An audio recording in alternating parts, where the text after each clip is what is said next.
اللہ رب العزت دیکھتا ہے، سنتا ہے، وہ یہ طاقت رکھتا ہے کہ جو چاہے کرے اور جب جس وقت جس کو جس چیز سے چاہے نواز دے۔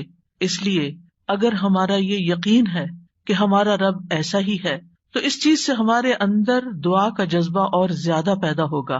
جتنا جتنا انسان کو اللہ سبحانہ تعالیٰ کی معرفت حاصل ہوتی چلی جاتی ہے تو فطری طور پر، قدرتی طور پر اس کے اندر یہ جذبہ پیدا ہوتا جاتا ہے کہ وہ اپنی ہر ضرورت کے لیے، چھوٹی ضرورت کے لیے بھی اور بڑی ضرورت کے لیے بھی اپنے اسی رب کو پکارے اور اس سے دنیا اور آخرت کی سعادتیں اور بھلائیاں مانگ لے۔ وہ اسی کو اپنا کارساز بنا لے، اسی کو اپنا مددگار سمجھے۔ اس لیے دعا کرتے رہنا چاہیے۔ دعا کا نہ کوئی خاص وقت مقرر ہے کہ اس وقت کا آپ انتظار کریں تو دعا کر سکتے ہیں، نہیں، آپ ہر وقت دعا کر سکتے ہیں۔ اور نہ ہی اس کے لیے کوئی خاص قسم کا عمل کرنے کی ضرورت ہے کہ وہ عمل کریں گے تو ہی دعا کر سکتے ہیں، نہیں۔ اور نہ ہی اس کے لیے کسی زبان کی پابندی ہے کہ صرف آپ عربی میں ہی دعا کر سکتے ہیں۔ آپ اردو میں، اپنی مدر ٹنگ میں، کسی بھی زبان میں آپ دعا کر سکتے ہیں۔ وہ دعا اللہ تعالیٰ تک پہنچتی ہے، وہ دعا کو سنتا ہے اور اپنی حکمت کے مطابق اس کی قبولیت کا فیصلہ کرتا ہے کہ کیا بندے کو یہی چیز دے دی جائے جو وہ مانگ رہا ہے، یا اس سے بہتر کوئی چیز دی جائے، یا پھر اس سے کوئی بلا ٹالی جائے، یا اس کے لیے آخرت میں ذخیرہ کر لیا جائے، کیونکہ اس کے باقی اعمال اتنے نہیں ہیں کہ جن کی بنا پر یہ وہاں نجات پا سکے گا، تو اسے دنیا میں اس کی من پسند چیزیں دینے کی بجائے اس کے لیے آخرت میں اعمال کا ذخیرہ کر دیا جائے تاکہ اس کی آخرت میں نجات ہو سکے۔ لہذا ہم سب کو دعا کرتے رہنا چاہیے۔ دعا عظیم عبادت، شرف والی عبادت، وہ عبادت جس کو اللہ تعالیٰ پسند کرتا ہے، وہ عبادت کہ جسے چھوڑ دیا جائے تو اللہ تعالیٰ ناراض ہوتا ہے۔ دعا توحید کی بنیاد ہے، یہ ہمیں اپنے رب سے قریب کر دیتی ہے، اس سے ہماری مشکلات آسان ہوتی ہیں، تکلیفیں دور ہوتی ہیں، ہمیں برکتیں حاصل ہوتی ہیں۔ لہذا جو مشکلات سے نکلنا چاہتا ہے وہ دعا کو اپنے لیے لازم کر لے، کیونکہ اللہ تعالیٰ ہی پریشانیوں کو دور کرتا ہے۔ امن یجیب المضطر اذا دعاہ ویکشف السوء، بھلا کون ہے جو لاچار کی فریاد رسی کرتا ہے جب وہ اسے پکارتا ہے اور اس کی تکلیف کو دور کر دیتا ہے۔ تو جو شخص بھی مشکلات سے، پریشانیوں سے نجات چاہتا ہے اس کے لیے ضروری ہے کہ وہ دعا کو لازم کر لے، کیونکہ اللہ تعالیٰ ہی پریشانیاں دور کرتا ہے۔ اللہ تعالیٰ کے علاوہ کوئی نہیں جو پریشانی دور کر سکے۔ وقتی طور پر کوئی آپ کو دلاسا دے دے گا، کوئی آپ کی ہمت افزائی کر دے گا، کوئی آپ کا دکھ بانٹ لے گا، لیکن آپ کی مشکل صرف اور صرف اللہ تعالیٰ ہی حل کر سکتا ہے۔ وَإِن يَمْسَسْكَ اللَّهُ بِضُرٍّ فَلَا كَاشِفَ لَهُ إِلَّا هُوَ وَإِن يَمْسَسْكَ بِخَيْرٍ فَهُوَ عَلَى كُلِّ شَيْءٍ قَدِيرٌ، اگر اللہ تجھے کوئی تکلیف پہنچائے تو اس کے سوا اسے کوئی دور کرنے والا نہیں، اور اگر وہ تجھے کوئی بھلائی پہنچائے تو وہ ہر چیز پر پوری طرح قادر ہے۔ ہم دیکھتے ہیں کہ عام طور پر لوگ مشکل وقت میں اللہ تعالیٰ کے سوا سب کو بھول جاتے ہیں، آخر میں انسان صرف اللہ ہی کو یاد کرتا ہے، اور یہ صرف مسلمان کے ساتھ ہی نہیں، نان مسلمز کے ساتھ، شرک کرنے والوں کے ساتھ، الحاد کا رستہ اختیار کرنے والوں کے ساتھ بھی یہی معاملہ ہے۔ اور اس میں ہم دیکھتے ہیں کہ ایک مرتبہ جب اکرمہ بن ابی جہل نبی صلی اللہ علیہ وسلم سے بھاگ کر کشتی پر سوار ہو گئے، مکہ سے بھاگ گئے اور پھر جزیرۃ العرب چھوڑنا چاہا، اور جس کشتی پر بیٹھے وہ سمندر کے بیچ میں جا کر ڈوبنے لگی، تو کشتی کے مالکوں نے کہا کہ لوگوں اخلاص کے ساتھ دعا کرو۔ اخلاص کا مطلب یہ ہے کہ بتوں کو بھول جاؤ اور صرف اللہ سے دعا کرو، اس لیے کہ اس کے ڈوبنے کو صرف اللہ ہی بچا سکتا ہے۔ تو اس وقت جو چونک اٹھے کہ اسی چیز کی دعوت تو ہمیں محمد صلی اللہ علیہ وسلم دے رہے ہیں۔ اس وقت انہوں نے عہد کیا کہ اگر آج اے رب تو مجھے بچا لے گا تو پہلا کام میں یہ کروں گا کہ میں محمد صلی اللہ علیہ وسلم کے ہاتھ میں اپنا ہاتھ دے دوں گا، میں اسلام قبول کر لوں گا۔ اور پھر آپ جانتے ہیں کہ اکرمہ بن ابی جہل نے کس اخلاص کے ساتھ اسلام قبول کیا، تو دعا کی قبولیت ہی ان کے اسلام کا ایک ذریعہ بنی۔ اور دعا کرنے کی 3 صورتیں ہیں۔ ایک تو یہ کہ اللہ تعالیٰ کی توحید بیان کرنا، جس میں انسان کہتا ہے یا اللہ لا الہ الا اللہ لا الہ الا انت سبحانک انی کنت من الظالمین، یہ دعا کا ایک طریقہ ہے۔ یہاں آپ صرف اللہ تعالیٰ کی توحید بیان کر رہے ہیں، اپنی کوتاہیوں کا اعتراف کر رہے ہیں۔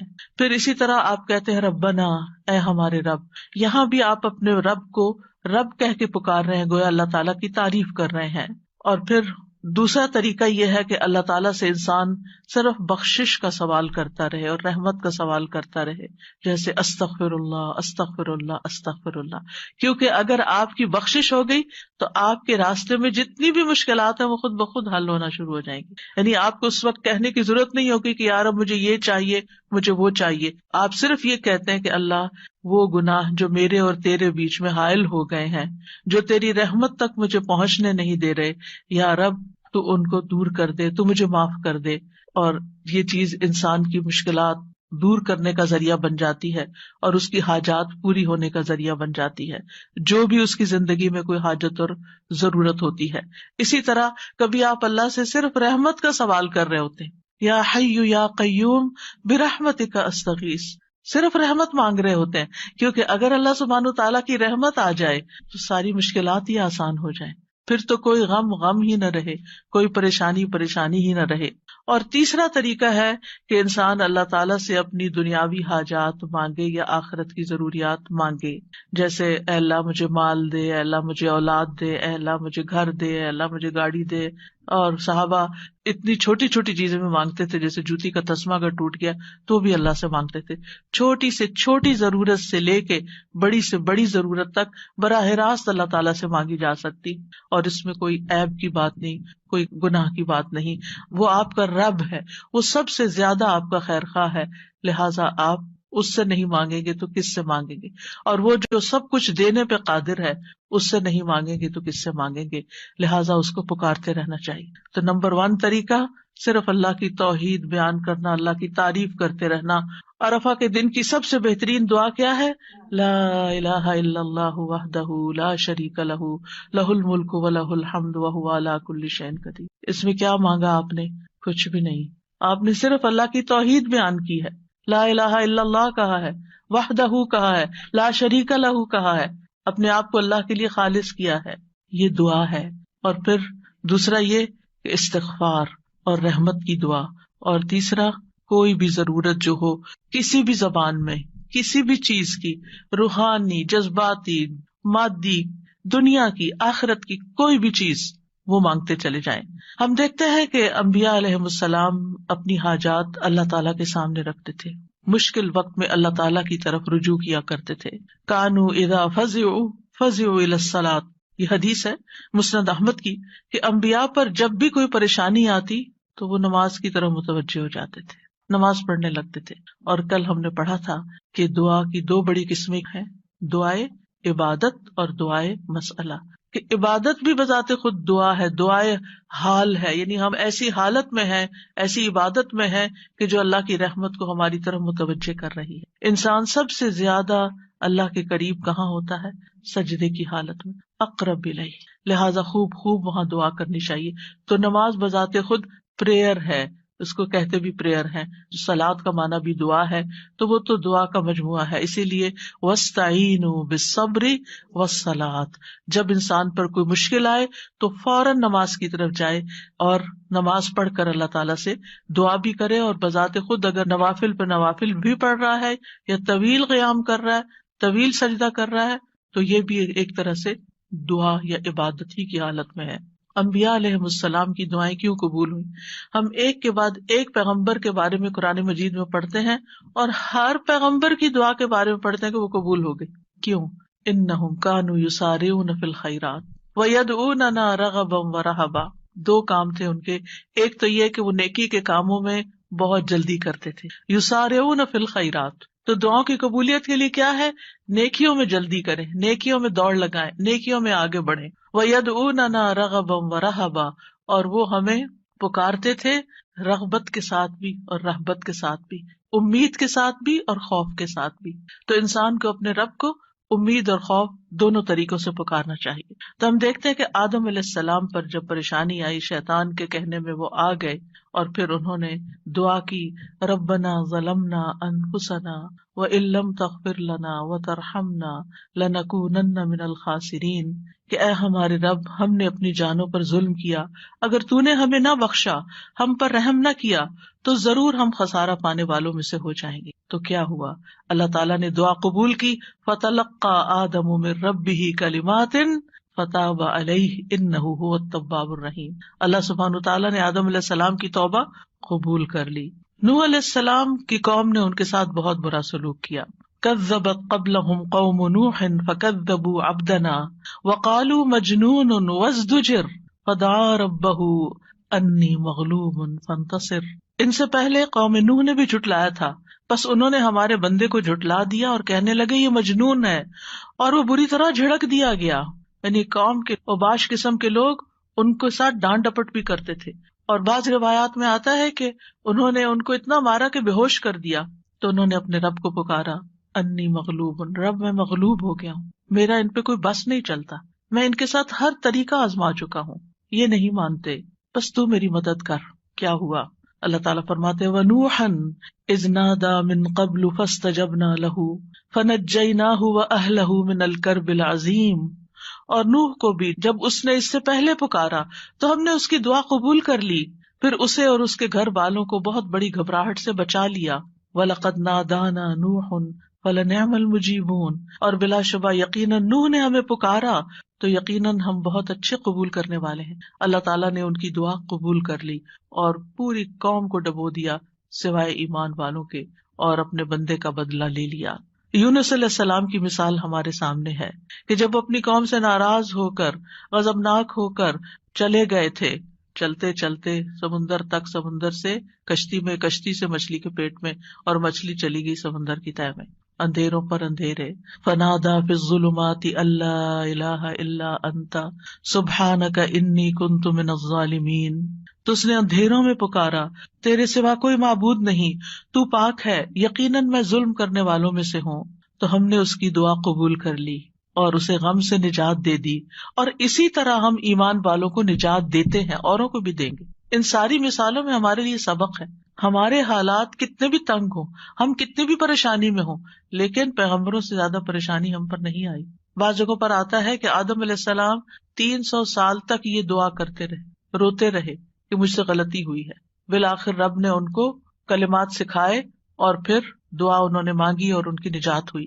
بعض اوقات آزمائشیں لمبی ہو جاتی ہیں، لیکن ہمیشہ یقین رکھیے کہ رب سنتا ہے، وہ ضرور سنے گا، وہ کبھی بھی مجھے محروم نہیں کرے گا۔ لم اکم بدعائک رب شقیہ، تجھ سے مانگ کر اے رب میں کبھی بھی نامراد نہیں ہوا، تو ضرور سننے والا ہے۔ پھر ایوب علیہ السلام 18 سال تک ایک بیماری میں مبتلا رہے ہیں۔ وَأَيُّوبَ إِذْ نَادَى رَبَّهُ أَنِّي مَسَّنِيَ الضُّرُّ وَأَنْتَ أَرْحَمُ الرَّاحِمِينَ فَاسْتَجَبْنَا لَهُ فَكَشَفْنَا مَا بِهِ مِنْ ضُرٍّ وَآتَيْنَاهُ أَهْلَهُ وَمِثْلَهُمْ مَعَهُمْ رَحْمَةً مِّنْ عِنْدِنَا وَذِكْرَىٰ لِلْعَابِدِينَ۔ اور ایوب جب اس نے اپنے رب کو پکارا کہ بے شک مجھے تکلیف پہنچی ہے اور تو رحم کرنے والوں میں سب سے زیادہ رحم کرنے والا ہے، تو ہم نے اس کی دعا قبول کر لی، بس اسے جو تکلیف تھی دور کر دی، اور اس کے گھر والے اور ان کے ساتھ اتنے ہی اور عطا کر دیے اپنے پاس سے رحمت کے طور پر۔ ان لوگوں کے لیے یاد دہانی ہے یہ جو عبادت کرنے والے ہیں۔ یعنی بعض اوقات انسان سوچتا ہے میں عبادت بھی کرتا ہوں، میں اللہ تعالیٰ کی حرام کردہ چیزوں سے بھی بچتا ہوں، لیکن میں دعا کرتا رہتا ہوں مگر میری دعا نہیں سنی جاتی، معلوم نہیں کیوں۔ اب دیکھیے کس طرح یعقوب علیہ السلام سال ہا سال تک، بعض روایات میں 40 سال اور بعض میں اس سے بھی زیادہ وقت کے لیے وہ بیٹے سے جدا ہوئے تھے، اور مسلسل دعا کرتے رہے، مایوس نہیں ہوئے۔ اللہ تعالیٰ نے بالآخر ان کی دعا سن لی۔ چھوڑنا نہیں، پیچھے نہیں ہٹنا۔ ایوب علیہ السلام نے کہا تھا انی مسنی الضر وانت ارحم الراحمین، اللہ مجھے تکلیف پہنچی ہے اور تو سب سے بڑا رحم کرنے والا ہے، تو سب مہربانوں میں سے بڑھ کر مہربان ہے، تو مہربانی نہیں کرے گا تو اور کون کرے گا۔ تو یہاں انہوں نے اللہ تعالیٰ کی رحمت کی فریاد کی۔ پھر ابراہیم علیہ السلام مشکل ترین حالات میں اللہ تعالیٰ پر توکل کرتے ہیں۔ ابن عباس کہتے ہیں کہ یہ کلمہ حسبنا اللہ ونعم الوکیل ابراہیم علیہ السلام نے اس وقت کہا تھا جب انہیں آگ میں ڈالا گیا تھا، اور ان کے اس کلمے کی وجہ سے ان پر آگ ٹھنڈی ہو گئی، کیونکہ انہوں نے کہا تھا حسبنا اللہ ونعم الوکیل، حسبنا اللہ، اللہ ہمیں کافی ہے۔ یہ بھی پکارنے کا ایک انداز ہے، اللہ کی رحمت کو طلب کرنے کا ایک انداز ہے۔ اور ان کے اس کہنے پر اللہ سبحانہ تعالیٰ نے کیا فرمایا، قلنا یا نار کونی بردم وسلاما علی ابراہیم، اے آگ تو ابراہیم پر سراسر ٹھنڈک اور سلامتی والی بن جا۔ ابراہیم علیہ السلام نے نیک اولاد کی دعا کی، رب ہب لی من الصالحین فبشرناہ بغلام حلیم، اے میرے رب مجھے لڑکا عطا کر جو نیکوں میں سے ہو، تو ہم نے اسے ایک بردبار لڑکے کی خوشخبری دی، بغلام حلیم۔ ایسا نہیں ہوا کہ ابراہیم علیہ السلام نے ادھر دعا کی اور ادھر ان کو اسحاق اور اسماعیل علیہ السلام مل گئے، انتہائی بڑھاپے کی حالت میں جا کر بہت سالوں کے بعد دعا قبول ہوئی، لیکن قبول ہوئی۔ ہمارے لیے اس میں سبق یہ ہے کہ مانگتے رہیں چاہے سال ہا سال گزر جائیں۔ اور پھر وہ کہتے ہیں الحمدللہ الذی وہب لی علی الکبر اسماعیل و اسحاق ان ربی لسمیع الدعاء، سب تعریف اس اللہ کی ہے جس نے مجھے بڑھاپے کے باوجود اسماعیل اور اسحاق عطا کیے، بے شک میرا رب تو بہت دعا سننے والا ہے۔ اللہ سبحانہ تعالیٰ نے انہیں ہدایت یافتہ اولاد عطا کی تھی، یہ ان کے صبر کا نتیجہ تھا۔ ان کی زندگی تو مشکل میں گزری، لیکن اس کا بدلہ اللہ نے ان کو کیا دیا کہ ایسی اولاد دی جو ہمیشہ کے لیے ان کے لیے ناموری کا سبب بنی۔ وَوَهَبْنَا لَهُ إِسْحَاقَ وَيَعْقُوبَ، صرف بیٹا نہیں، بیٹے کے بعد پوتے کی بھی خوشخبری دی۔ کلن ہدینا، ہر ایک کو ہم نے ہدایت دی۔ ونوحا ہدینا من قبل، نوح علیہ السلام کو اس سے پہلے ہم نے گائیڈ کیا۔ ومن ذریتہ داود وسلیمان وایوب ویوسف وموسیٰ وہارون وکذلک نجزی المحسنین، اور اس کی اولاد میں سے داؤد اور سلیمان اور ایوب اور یوسف اور موسیٰ اور ہارون، اور اسی طرح ہم نیکی کرنے والوں کو جزا دیتے ہیں۔ یعقوب علیہ السلام کا حال آپ کے سامنے ہے، انہوں نے اپنے غم اور دکھ کی فریاد لوگوں کے سامنے نہیں کی، لوگوں کو جا کر اپنے دل کا حال نہیں بتایا۔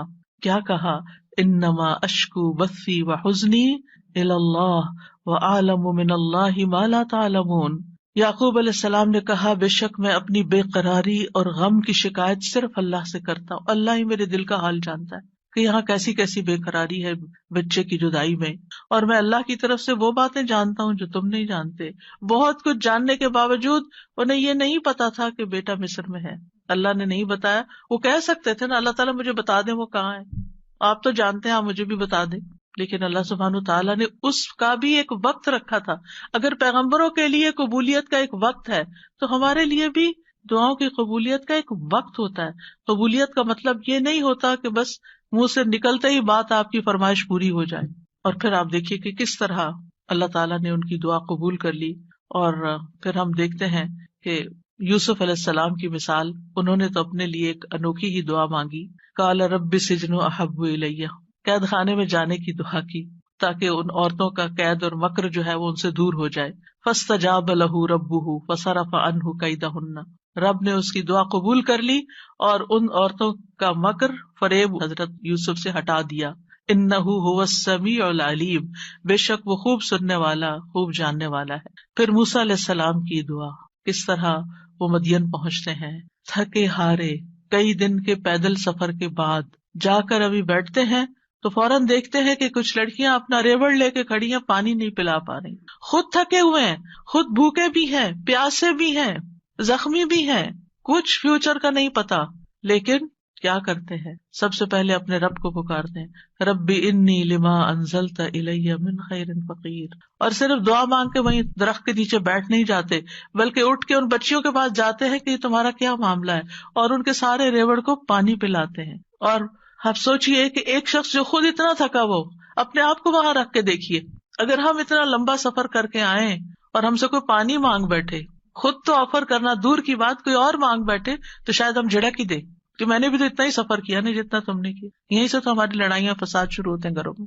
لیکن نیکی کرنے والے انہم کانوا یسارعون فی الخیرات، نیکی کے کاموں میں بہت جلدی کرتے تھے، سستی نہیں کرتے تھے، ضرورت مند کو دیکھا، پہچان لیا، اٹھے، نیکی کی، اور ابھی واپس آ کے بیٹھے ہی تھے کہ اللہ سبحانہ تعالیٰ کی طرف سے ہر چیز کی بشارت آ گئی، اور وہ بچی واپس آئی اور پھر گھر لے کر گئی، کھانے پینے کا بھی انتظام ہو گیا، شادی کا بھی انتظام ہو گیا، ٹھکانے کا بھی انتظام ہو گیا، اور اچھی صالح نیک کمپنی کا بھی۔ جب آپ کسی اجنبی ملک میں جاتے ہیں تو آپ کو نہیں پتا ہوتا کہ آپ کو کیسے دوست ملیں گے، آپ کے نیبرز کون سے ہوں گے، آپ کا تعلق کن لوگوں سے ہوگا، لیکن یہ اللہ کی کتنی بڑی رحمت تھی کہ اللہ تعالیٰ نے انہیں ایک نیک صالح انسان کے ساتھ جوڑ دیا کہ اس کی بیٹی کی شادی حضرت موسیٰ علیہ السلام سے ہو گئی اور ان کے درمیان ایک رشتہ قائم ہو گیا۔ یہ بھی سراسر اللہ کی رحمت تھی۔ اللہ تعالیٰ نے ان کی دعا قبول کی۔ موسیٰ علیہ السلام نے ہر مشکل